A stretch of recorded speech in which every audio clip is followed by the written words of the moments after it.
this work can be so lonely. Running your own photography business, being your own boss, being the marketing department, the editor, the accountant, the artist, all at once, it can get isolating really fast.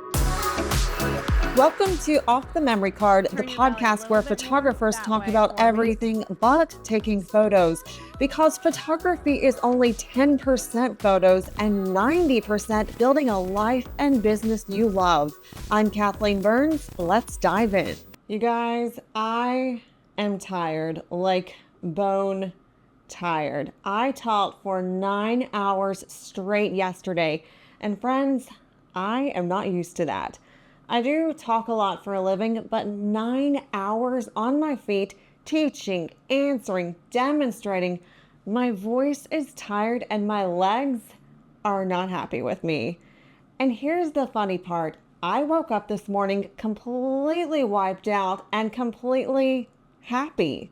That exhausted but grateful kind of happy that you can only earn by pouring everything you've got into something, because I genuinely believe every single person in that room walked out with more confidence than they walked in with, more excitement, and that is worth being tired for. So that is what I want to talk about today. Not a how-to, not a list of things you need to go do, just the day itself and what it gave back to me, because I came home with a lot more than sore feet. The workshop was about lighting. That was the subject on paper. And we definitely got into the good stuff, the way light works, where it's coming from, why some of your photos feel right and others feel a little off and you can't quite say why. But I'll be honest, that is really not what this episode is about. And it's not really what the day ended up being about either. The day was about the people in that room. So let me tell you about a few of them. Let's start with the photographer who almost made me tear up. I'm not even kidding. She does boudoir and she is good, like genuinely talented. But she told me early on that she'd been struggling with consistency. She knew the look she wanted, that dark, moody, gorgeous thing, and she just couldn't get there every time. Some sessions, she'd nail it. Others, she'd miss. And she couldn't tell you why. You could hear the frustration in her voice, that very specific frustration of being talented enough to see the gap, but not yet knowing how to close it. And so we sat with that together. We walked through the light, where it was coming from, what it was doing to her subject, and I watched it land on her face. You know the look, that flash of something that's been fuzzy and it suddenly goes sharp. She got that look and it just clicked. But here is the part that really got me. Understanding it in her head was one thing. Then she picked up her camera and actually tried it. And her whole energy changed. She lit up. Her excitement jumped to a completely different level because now it wasn't an idea anymore. It was a thing she could see on her own screen, made by her own hands. And watching that happen, watching someone go from stuck to, oh my gosh, I can do this. That is the whole reason that Jeremy and I teach.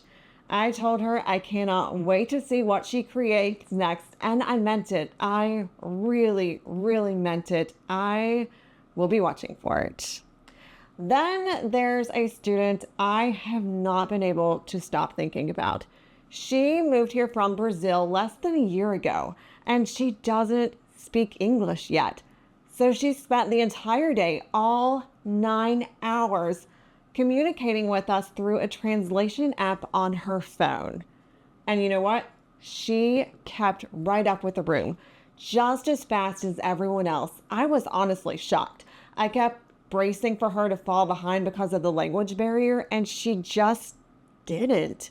She had a very successful studio back in Brazil. Her images are stunning. And now she is rebuilding her whole photography business here in a new country in a language she is trying to learn. And she walked into a full-day workshop full of strangers and did not hold back, not even a little. I just keep thinking about how brave that is. Truly, it put my, oh, I'm so tired into perspective real fast. Like here I am dragging about 9 hours on my feet, and she's over there rebuilding her entire life and learning through a phone app at the same time. People are amazing. They just are. Okay. And then there is the room itself, which I want to talk about because it was a first for me. Every workshop we had taught before this one was more of a beginner level. And I love those. I really do. There's something so fun about being someone's very first, oh, that's how that works person. But this class was different. This was a room full of already established, passionate photographers who came specifically to level up. People who already run businesses. They're already shooting for a living. They're good at what they do and they just want to be better. And let me tell you, that raised the whole room. The energy was fantastic. The questions were sharp. The conversations went deeper. There's a particular kind of buzz in a room where everybody's already serious about the craft, and I got to stand in the middle of it all day. But the part I didn't see coming, the part that actually stuck with me the most, was watching them connect with each other. At one point, I overheard two of them planning a future collaboration right there in my workshop, trading ideas, making plans, exchanging info. And I just stood there for a second and took it in because that is something I did not put on a slideshow. That happened all on its own. And it reminded me of something I don't think we say enough. This work can be so lonely. Running your own photography business, being your own boss, being the marketing department, the editor, the accountant, the artist, all at once, it can get isolating really fast. You're in your own head, in your studio, doing your own thing, and weeks go by where you don't really talk shop with anyone who actually gets it. I know I've felt it, and I think most of us have. So watching those photographers find each other in that room, that did something to me. Connecting with other creatives who understand the exact thing you're living, that is huge. It might honestly be one of the most valuable things any of us can do for our work. And it's something I've been thinking about a lot lately. We're not really meant to do this alone. So that was the day. That's what I keep turning over this morning on my second cup of coffee. My feet up, my voice still recovering. I went in to teach people about light, and sure, I hope they walked away seeing it a little differently. But what I came home with was the reminder why I love this in the first place. It's the faces. It's watching someone go from stuck to lit up. It's the brave woman with the translation app. It's two strangers becoming collaborators in the back of the room. It's the feeling of a space full of people who care, all leveling up together. There's this thing that happens when you teach. You spend years doing the work on instinct, kind of heads down, and you kind of forget to feel it. And then you stand in front of a room of people who are feeling it for the very first time, and it gives it all back to you. I came home tired, but full. And that is a good trade. So here is my one little nudge for you this week, and it's nothing to do with your camera settings. Reach out to just one other photographer, just one. Send the message, ask the question, plan the coffee, propose the collaboration. Don't do this alone.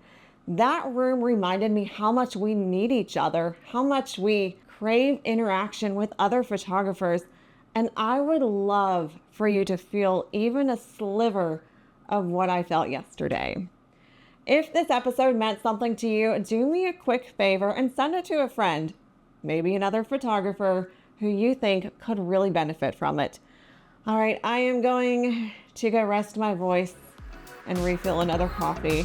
I will see you next week. Be kind, work hard, and stay humble. Thanks for listening to Off the Memory Card. Don't forget to subscribe. And if you'd like some more support on your photography journey, head over to usethatcamera.com.